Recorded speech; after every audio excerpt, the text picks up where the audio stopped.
I would like to introduce Vice District Governor Jeff Locke, who will moderate seminar number 1.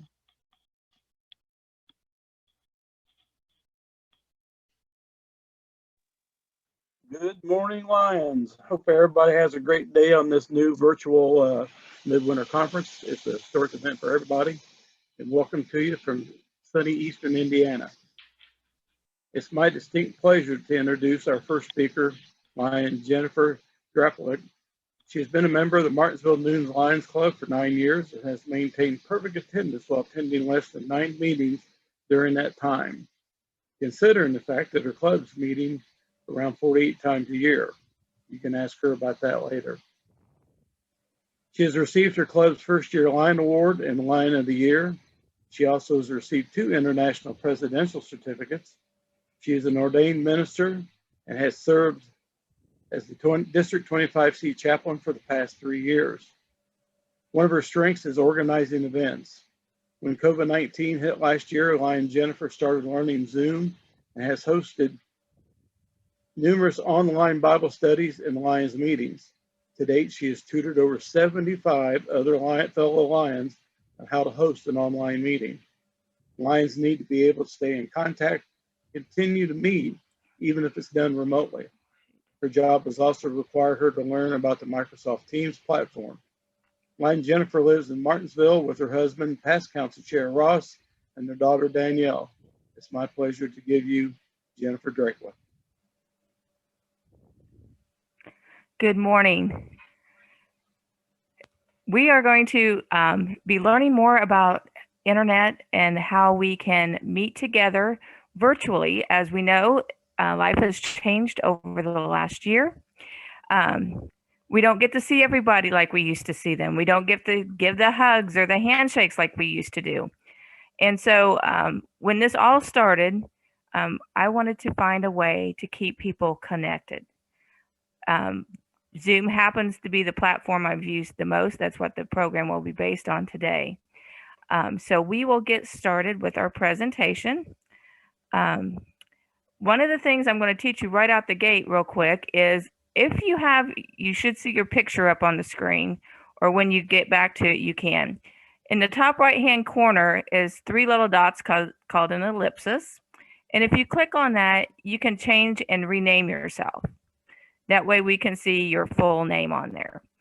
That's your first little clue tip. So we're going to get started with our PowerPoint. Exploring online teleconferences. What do you need to begin? We start trying to think about all these different things, how much technology there is. What do you need to do a meeting with virtually? Well, there are several different items you can use. You might use your cell phone, your laptop, or an iPad. You may have a desktop computer. And if you want them to be able to see you, which we've discussed kind of pre-meeting that some people don't, but if you do want people to see you, you need to make sure you have a webcam. And those may or may not, on laptops, they will be built in, but on a desktop, you probably will need to purchase one. And you're going to need Wi-Fi or some sort of internet service. The one thing is sometimes you may want to use the landline if you don't have any of the others. That's available on certain plans that we're going to be talking about. A lot of people say, do you need to know a lot about computers to begin or host a meeting? And I don't know what you're thinking, but the answer is no, you don't. Preparing for a meeting. What do I need to do to get ready for my meeting? Well, you need your microphone, your video, lighting. So what you want to think about, and I'm going to go back here just a minute. On the audio with your microphone, you're going to be wanting to check that to see if it works. You want to be able to know how to mute it, and we'll go across the controls here in a little bit, so that you don't get the background noise. Then you want your video so people can see you. A lot of times I've worked with some people who have tried to use their video. It doesn't work, especially on laptops. There is a little button or a little cover that goes across the camera, so it can't be used when it's not wanted. Lighting. What type of lighting do you have? What's your picture going to look like? And you can do that when you log into the meeting. Appropriate attire. Fellow Lions, we are not exactly at Walmart. We're at a Lions function meeting today. So, and I haven't really looked around, haven't had time, but we really don't want to wear pajamas. You can have, you want to dress nice, at least on top, you can have pajama bottoms on the bottom if you're not going to be seen there, but think about how you're dressing. And think about your background. Why do we say background? What's in your background? Because that could be distracting from your meeting. Somebody may focus more about figuring out what's on your desk, what's on your wall, looking at your, the other advantage of backgrounds, and they do have virtual ones, is that you can hide your clutter. And I'm sure none of us have any of that we need to hide, do we?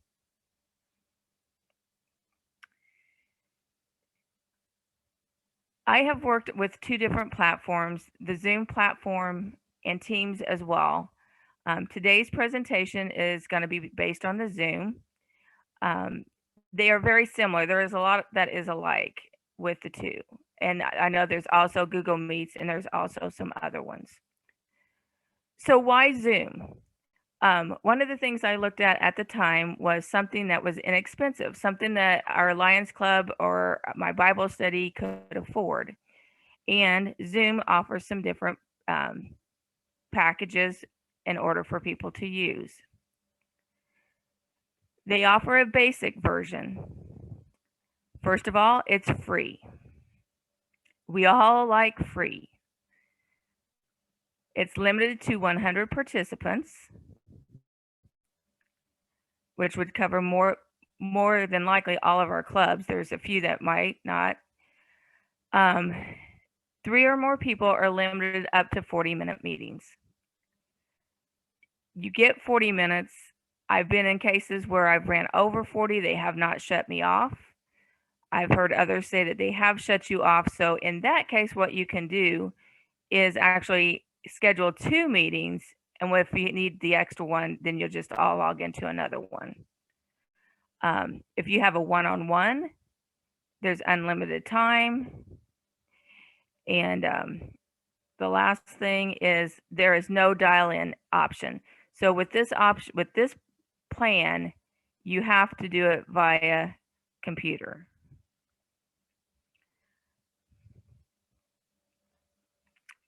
Then there is what is called the Pro version, and that's what we're currently using right now is the Pro version. It costs approximately $15 a month, so fairly inexpensive. It is they do have some month-to-month plans, but you have to remember, if you don't want it anymore, you have to cancel it or they're going to charge your account. It is limited to 100 people. Meetings, if you want the marathon meeting, you can have a meeting that lasts up to 30 hours. And you can also, offer social media streaming, Facebook Live, etc. It does have a dial-in option. So if you have someone who doesn't have internet, they can dial in via the phone. However, remember, long distance charges may apply. You can also record the meeting to the cloud, and they give you 1 gigabyte of space in the cloud to do that in. Controls. If you notice at the bottom of the screen, over on the left-hand side over here, we have a mute button. In just a second here, because I got other things popping up that shouldn't be here. Over here's a mute button. If I click on that mute button, it gives me some selections. We can select the microphone we want to use, the speaker we want to use, and it also gives us an option to test speakers and microphone. If you click on that, it'll play a tone back to you to see if your headphones are working or your speaker is working. And also, it will have you talk into the microphone so that you're sure that it is working as well. Next, you can go to the video where it has down here, start video, and it gives you some choices. You can turn on your camera.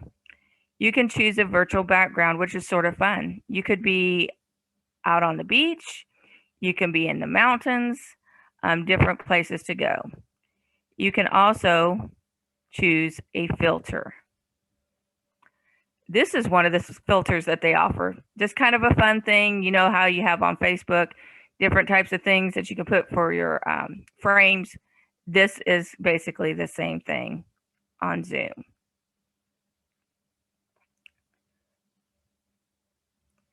Going back across the bottom, you'll have security or so here we're going to go to logging in.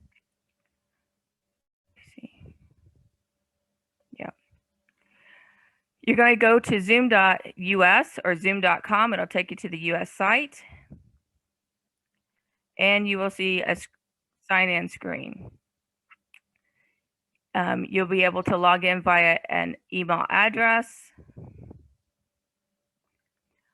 and or with a password. And then sometimes you get those lovely little pictures that you have to determine if the chimney's all in what pictures to sign, and then click the sign in.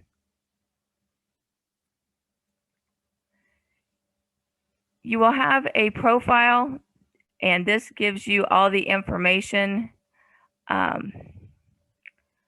you will need for your profile. It tells you your count numbers, that type of stuff as well.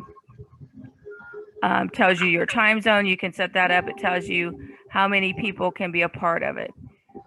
Just so for today, there was a deal that I could do that was able to up the amount of participants we could have during the session.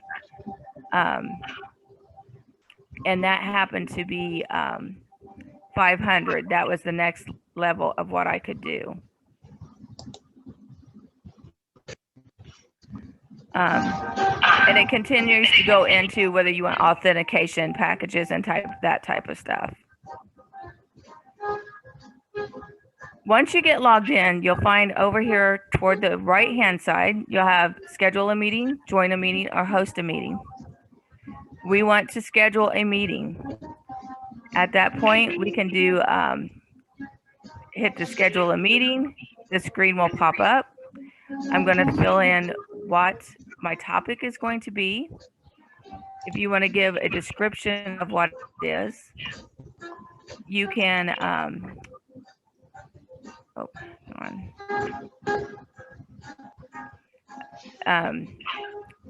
how long a meeting you want.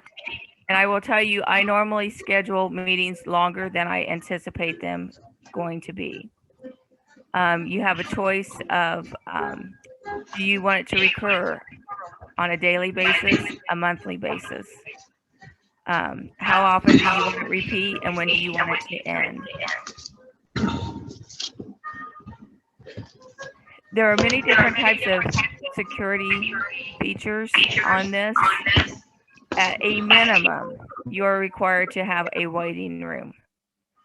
And how that came about was when Zoom first came out, there were some security issues at that time that they have fixed since then. The waiting room allows you to have someone enter the meeting and you have to approve them. What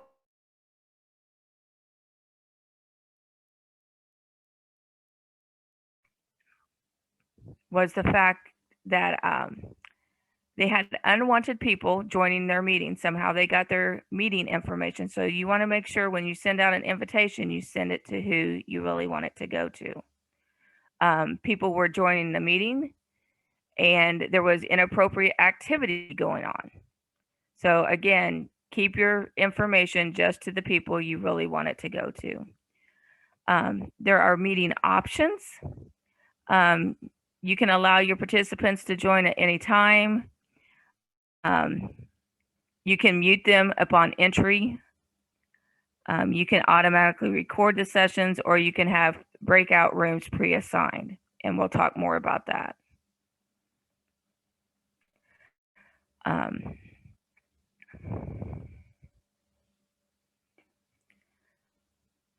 This is what it looks like once you get it scheduled and you've saved the meeting. It gives you all the information that you have inputted into the system. And you can coordinate that on your Google Calendar or Outlook or Yahoo Calendar. So it will automatically add it to your calendar.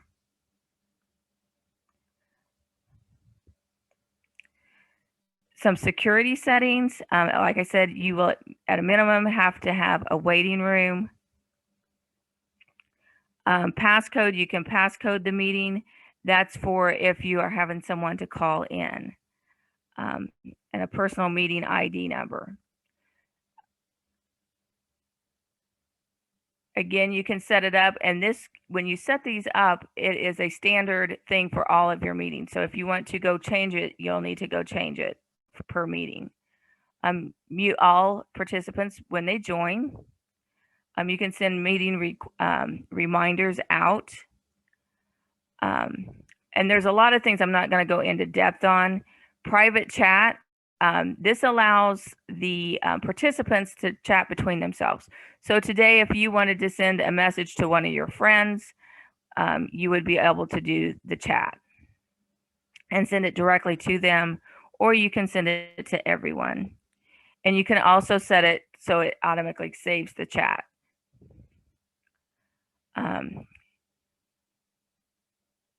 You can set it so that anytime someone comes into the waiting room, you hear a doorbell go off. You can set that so everyone hears it, or just the host or co-host, and alerts when somebody's joining by phone. As you notice today, there are in the participant list, and if you don't see it, we'll talk about how do you get to it here in a little bit. We have some host and co-host. The co-hosts are allowed to do everything the host does, other than the host starts the meeting. If you want to change that, then you need to change the host. You're also able to do meeting polls. I would suggest you can do those on the fly. If you want to find out, how many people like this seminar, you can do that. You can do it on the fly while you're there, or better yet, have the questions in advance. Show this meeting control bars, we have that. Also, screen sharing. This is something that's very important. Unless you just want someone else to show their screen, I suggest that you make this so that only you as a host can show this. People may accidentally have something else on their screens. If you need to have somebody show their screen, you can also make them a co-host, which is what I've done today, so to kind of make that easier. You also have options of desktop sharing. Remote control, you can give someone else access to, if you're sharing the screen, to take over control of that. Meeting reactions and stuff, we'll get to that later. You can do reports to Zoom, breakout rooms, virtual backgrounds, and you'll notice some people do have that today, possibly. This is what we talked about. You can different things, and Zoom does have some of those set up. Depending on your computer, Depends on what you can do. My computer is an older computer, so I have not been able to actually get that to work yet. Where grandma at? That grandma ain't even on this meeting. I don't see her no more. There are just a lot of different options with Zoom. I'm only going over, and this is just kind of to show you what they are, but I'm only going over the ones that are probably the ones that are going to be the ones you want to use. Jennifer, you might want to explain about the closed captioning. Oh, there is closed captioning available. You should see it coming across your screen.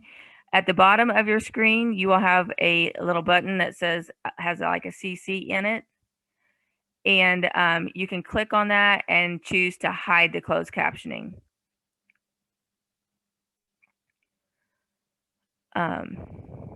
You can also has the availability to do invitations via email out of the system.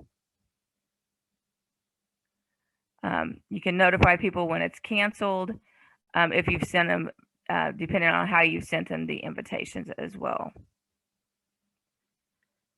Let's see here.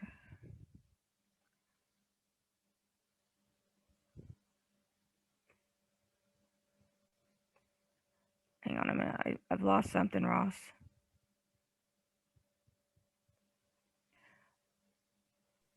That was the end of your PowerPoint. Okay. Well, where did I miss the, I did that. Down at the bottom of your screen, and I'm just going to go to talking right now. Let me get rid of my share screen here. At the bottom of your screen, you would have seen, we talked about the mute button, start and stop the audio. You'll also see a button that says participants. If you click on that, it will pop up the participants over in the right-hand side of the screen, and you can see everybody who is on there. You'll also have a chat button there. Again, it'll pop up typically on the right of your screen for you to be able to talk to people. And if you have questions, I'm probably going to open, I'm looking for the time, up for some questions here in a few minutes. We talked about the closed captioning. There's what's called reactions. I don't remember seeing that, Ross. There's a thing at the bottom that says reactions on it. If you click on that button, you might try that. And I see District Governor Kenny's giving me a thumbs up. You can do different reactions. You can high five. You can raise your hand if you have a question. There's different things that you can tell the speaker during that time. And I see Ken has also made a mention that a lot of times it's easier to copy the invitation and send it through the email. And that's what I do. I have specific instructions, like I sent out with the meeting invite, that hopefully walks everybody through different types of phones, different types of computers as to how to get logged in. What are the simplest ways I have found? Something I noticed or I found is, one, you want to plan ahead. These they don't take a long time to set up the meetings, but you want to make sure you get it set up depending on what type of meeting you have, or if you have speakers or somebody wanting to share screens and stuff, just make sure you plan ahead. When you're first starting out, find you a playmate, find you 2 or 3 playmates. PDG, Paul and I have been on Zoom, I think, every night this week, just getting an idea of what we can do. You know, what are the other options, things we were wanting to explore. PID Linda and some of the others have been online with me just to play. Don't be afraid to get online, set up a dummy meeting, call it whatever you want, invite 2 or 3 friends, and just try it out. That's the easiest way to do it. You're not going to mess something up. Find a couple friends. So, okay, I have a question about closed captioning. What if you have a question? I'm going to, just because we have some time here, If you want to unmute and go one at a time, or raise your hand and we'll call on you, co-host, if you'll help me see, and we'll take some questions. I have a question. Sure. Is there a special setting for closed captioning that you set up? Because I have tried to do it with board meetings a zillion times and it doesn't work this smooth. So Okay. There is. It took me quite a while to figure it out. There is a website called webcaptioner.com. It is a free website. They do suggest donations. Basically, what it takes is there's a PIN number from Zoom, I believe it is, that you put into their program. And I can send instructions out after that if we want to, and just have Paul send it to all participants so that they'll have that.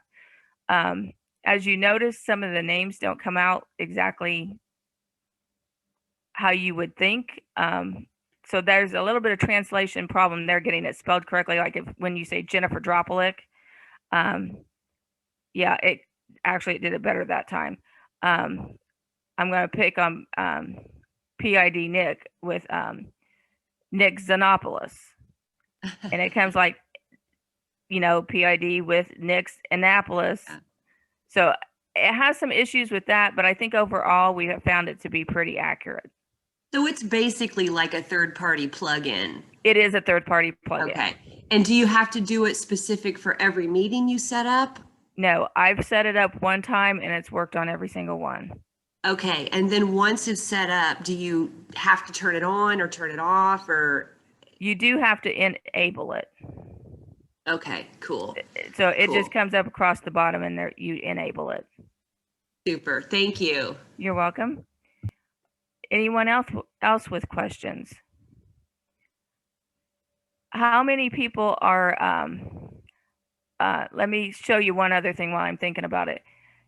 Up in the top right corner, you should see something that says a little box that says view.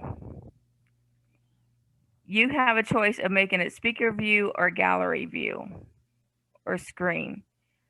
Speaker view will give you who's talking, will go in the middle, and it'll form pictures across the top or the side, and you can just hit the arrows to see those.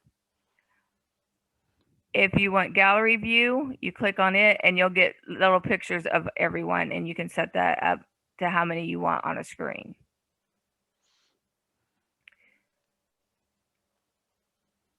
Do we have any other questions? Do we have, how many people, raise your hand, and maybe Paul, you can help see this if you can go to gallery view. How many people have been on Zoom meetings before today? Or let's put it this way. Yeah. How many have been on Zoom meetings before today?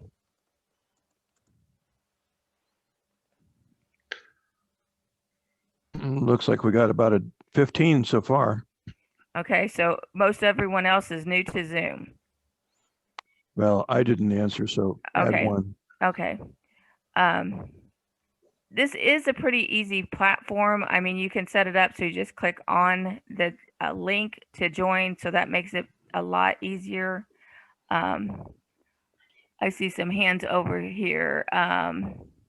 Steve Weld Jennifer? had a question. There was a question about how to set up a background.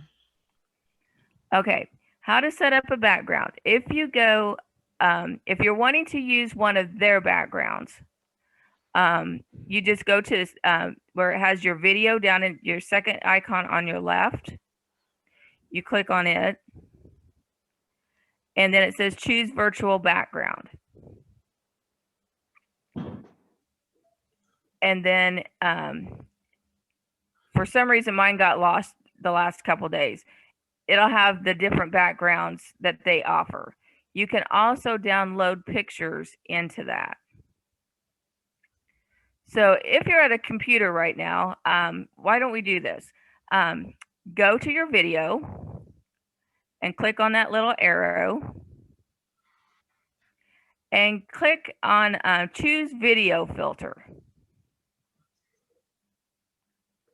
And there should be some different filters pop up. No. Okay.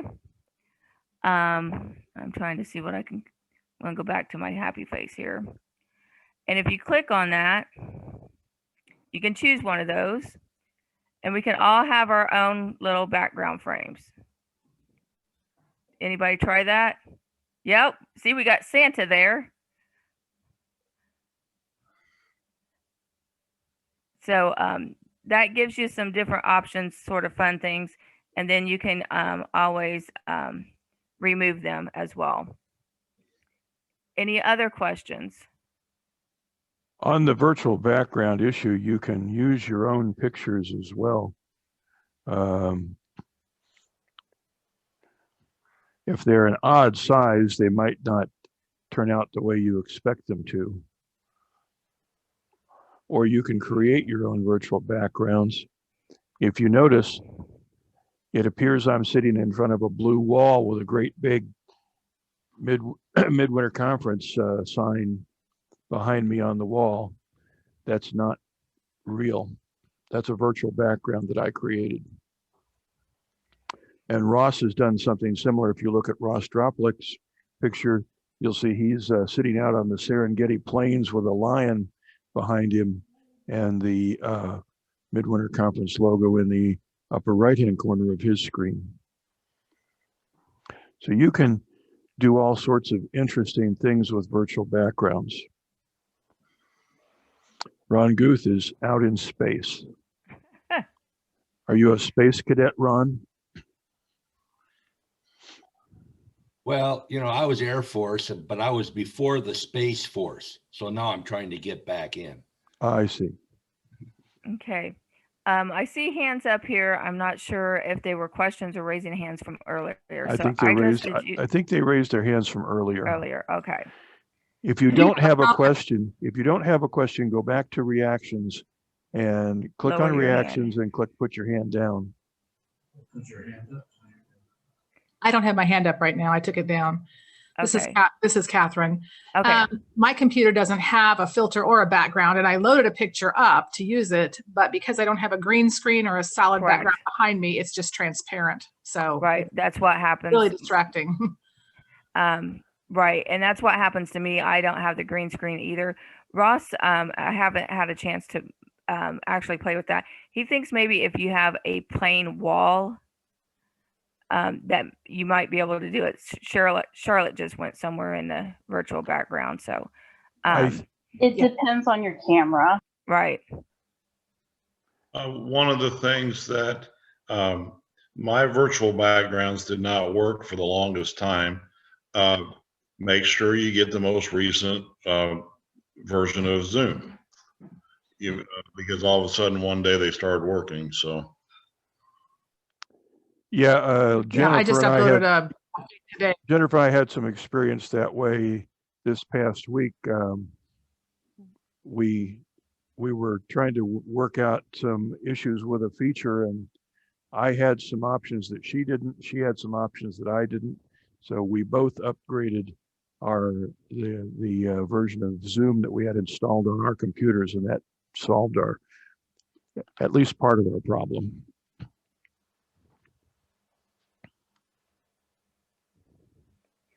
Okay. Idris, do you have a question?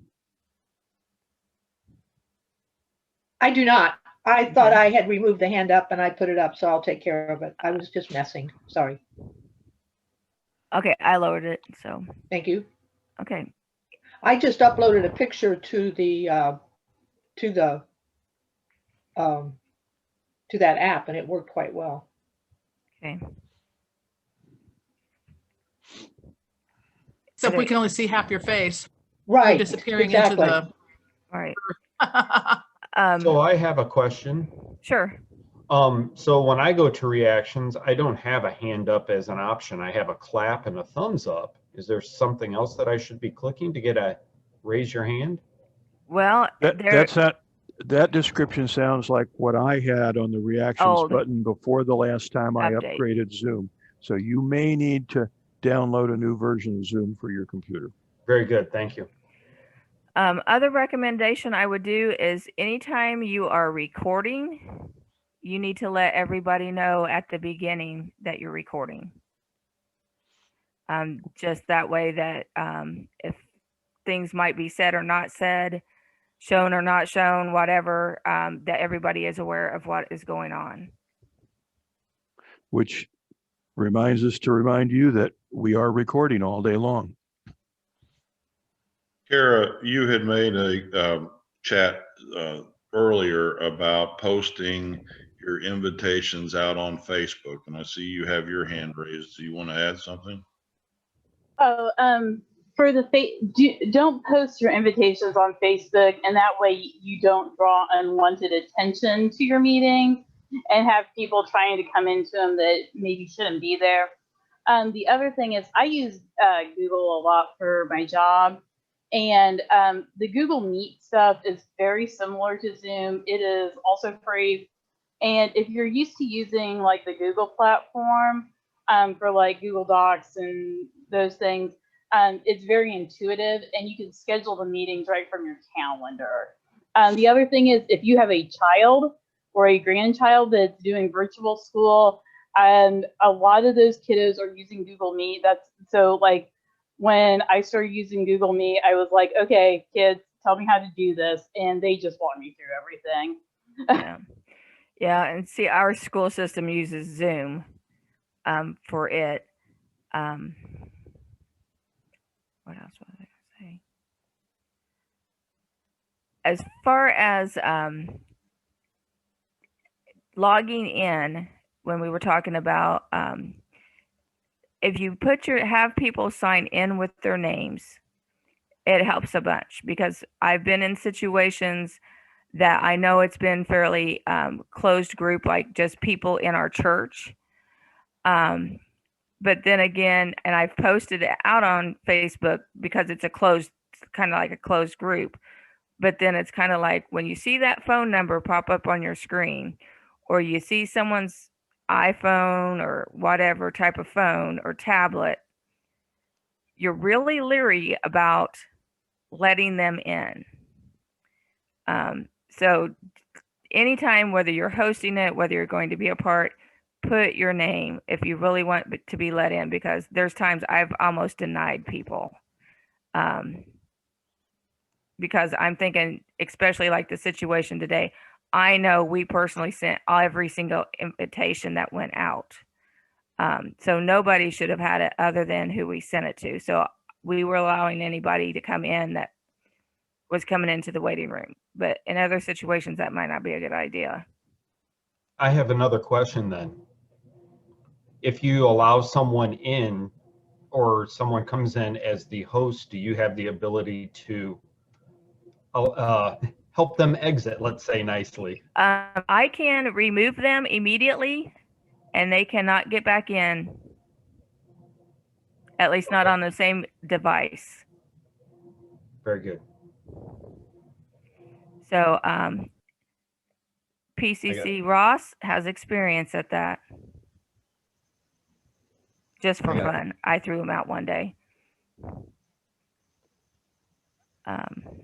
Other questions? Yeah, Jennifer, if I want to do a like a PowerPoint presentation, how do I go about sharing that with the participants? Okay, you can do that. The host has to give, if you're not hosting the meeting, the host has to give you permission to share. My suggestion on that is to, you can either get the option of everyone can share or no one can share. So what I do is I've made the people I know who have need to share a screen as a co-host. You can do that on the fly during the meeting. So I could, like if Paul gave my presentation and he's done, I can immediately take him off as co-host. So he doesn't have any other rights, because your co-host can do anything your host can do. Is that option only available on the paid plans? As far as sharing the screen? For doing co-host? I'm thinking yes, it is, but I'd have to verify that. And we found out you can only have a limited number of co-hosts as well. So again, some of it's just playing and figuring things out.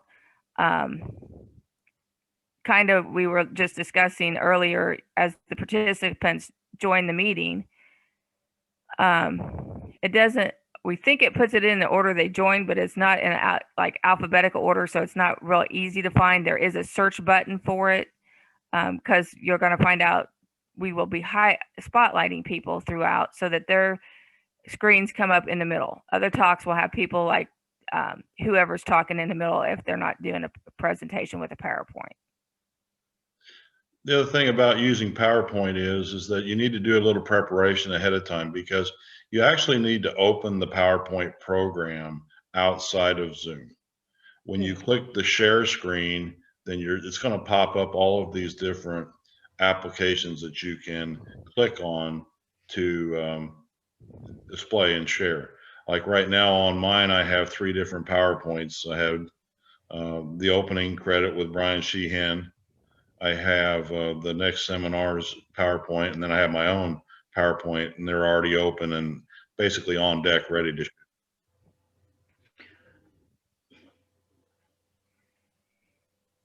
Jennifer, you got a couple of hands up. Okay. Idris, it appears Idris has a question. Right. How do you actually then upload the PowerPoint to Zoom? You don't upload it per se. Right. You just have it on your desktop. Okay. And then you just open it up so it's ready to roll. Yeah, when you click share, you'll have a window of all of the PowerPoints that you have opened up on your computer. Oh, okay. Then you just select the one that you want and hit share. Now, the one thing that we did find out with videos, you have to make sure that the share sound box is checked, or it will not share the sound from your video. Okay, thank you. It doesn't share the sound automatically. You have to click. And that's the same on several platforms. You've got another hand up. Okay. PDG Steve and Catherine Holtzleiter. Okay. Yeah, Jennifer, if we want to show our picture instead of our name, how do we make that happen? I can't find that option anywhere. Okay, so what happens is when you go down to the bottom left, you have the stop video. When you stop the video, then if you have a profile picture, it will automatically pull up. How do you create a profile picture? Okay. Profile picture from where, I'm guessing. Okay. If you have you log into your Zoom account. It's not in the Zoom client itself. Okay. Yeah, you just click on the picture there and it says like upload new picture, and you can pick whatever you wanted. Okay, thanks. Actually, I misspoke. I just now misspoke, Jennifer. Catherine, if you move the cursor to the upper right corner of your picture, you get 2 blue squares. One says mute, the other has an ellipsis in it, 3 dots. Right. And you click on the ellipsis, you get a menu that includes edit profile picture. And if you click on that, it will let you edit your profile picture. Mine does not have that option. Mine does not have that option either. Okay. You're special again. Paul and Jennifer, if you're using iPad, you don't get the 2 boxes in your picture or the option, a lot of those other options that you're talking about. I'm on a desktop and or an all-in-one, I should say, and I have some of the options in that box, and I do see both boxes, but I don't have anything about editing. I don't either, and I'm on a laptop. Do you have an actual Zoom account, or are you just connecting to Zoom and typing in your name when you connect? I'm just using the app, the Zoom app. Okay. In order to, I believe, I could be mistaken. I often am, but I believe you actually have to have a Zoom account in order to set a profile picture. Okay. Thank you. And Zoom accounts don't cost anything. Yeah, they don't cost anything. As Jennifer said earlier, you can have a free account. I think I have one, but maybe it's not connected to my app. I'll have to go back and look. Okay. Thanks. Other questions? You got about 5 minutes, Jennifer. Okay. Just trying to think if there's anything else that you can do, and I don't think most people will be doing this in the smaller, probably club meetings, but if you are hosting a district meeting, there are what's called breakout rooms. And with those breakout rooms, let's say we have currently 129 people online here. And say you want to have committee meetings separately. You can have the main meeting and then you can break out into breakout rooms where each committee could meet together and then they would come back as a whole. So that's an option as well. And you can pre-assign those people into certain ones. You can do them on the fly, or you can have the system generate that, which is what we're going to do at lunch. That is only available though through the Pro, isn't it? Not the free. Right. Correct. It has to be through the Pro. Line Jennifer. Sure. It's Tom. Yes. Good. As long as you're just open for comments. Sure. One of the things I find helpful on my laptop for these communications. However, I do plug in an HDMI cable to the TV I have, or flat screen I have in my office. And so I'm looking at a fairly large picture of each individual, because sometimes they're pretty small on your laptop when you get, we've got 6 sevens, we've got 42 on my screen right now, but it's real easy to plug in an HDMI cable and see everybody substantially larger, and you can make out who they are.